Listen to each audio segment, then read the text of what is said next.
कोई भी प्राणी छोटा नहीं होता है।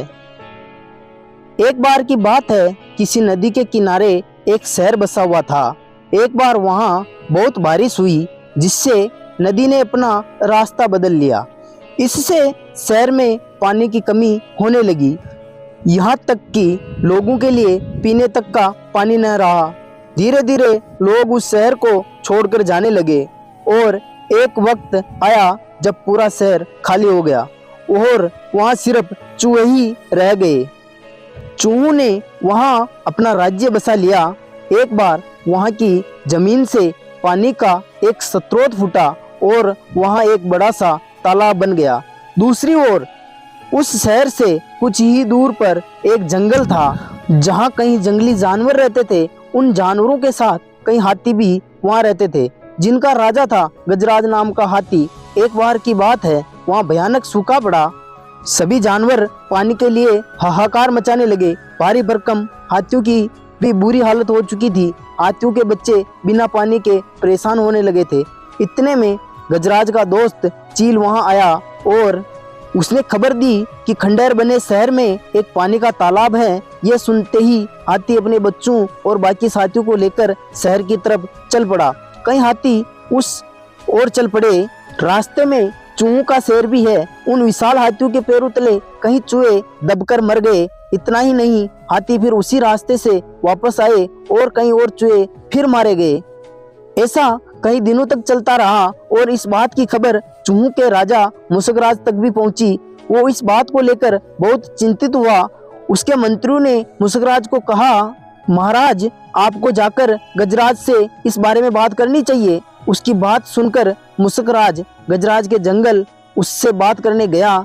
एक बड़े से पेड़ के नीचे गजराज खड़ा था।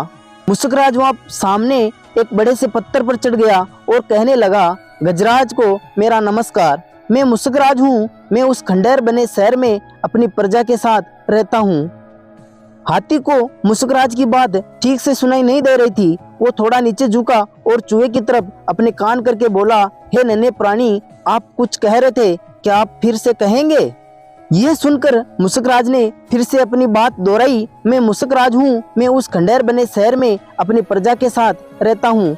आप और आपके अन्य हाथी मित्र जब भी तालाब की ओर जाते हैं, कहीं चूहे आपके पैरों तले दबकर मर जाते हैं। कृपया करके ऐसा न करें, वरना बहुत जल्दी हम में से कोई नहीं बचेगा। यह सुनने के बाद गजराज दुखी होकर बोला, मुझे पता ही नहीं था कि हम इतना बुरा कर रहे थे। हम तालाब तक जाने के लिए कोई और रास्ता ढूंढेंगे। ये सुनते ही चूहा बहुत खुश हुआ और बोला, गजराज, आपने मेरे जैसे छोटे से प्राणी की बात सुनी। मैं आपका आभारी हूँ। भविष्य में कभी भी अगर आपको किसी मदद की जरूरत हो तो मुझे जरूर बताइए। गजराज ने मन में सोचा कि ये इतना छोटा सा जीव मेरे किस काम आएगा, इसलिए उसने चूहे को मुस्कुराकर विदा किया।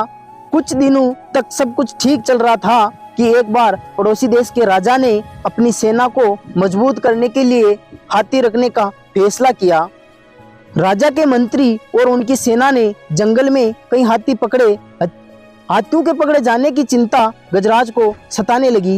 एक रात गजराज इसी चिंता में जंगल में टहल रहा था कि अचानक उसका पैर सूखी पत्तियों में छिपाए जाल पर पड़ा और वो जाल में फंस गया।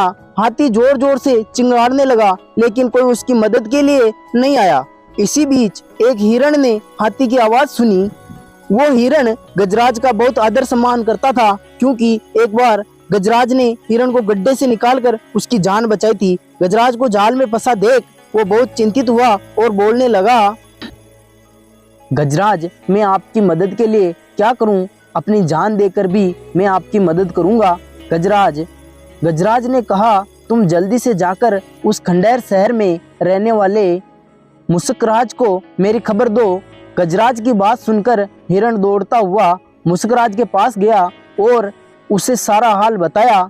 मुसकराज ने जैसे ही यह बात सुनी, अपने कई सैनिकों को लेकर हिरण की पीठ पर बैठ गया और गजराज के पास पहुंचा। फिर चूहों ने मिलकर जाल को काटा और गजराज को आजाद किया। इसके बाद गजराज ने मुसकराज को धन्यवाद कहा सभी खुशी खुशी रहने लगे। गजराज और मुस्कराज की दोस्ती भी गहरी हो गई। दोस्तों, कोई भी प्राणी छोटा नहीं होता है। जरूरत होती है तो बस प्यार और विश्वास की। आपसी प्यार हर तरह के दुखों को दूर कर सकता है।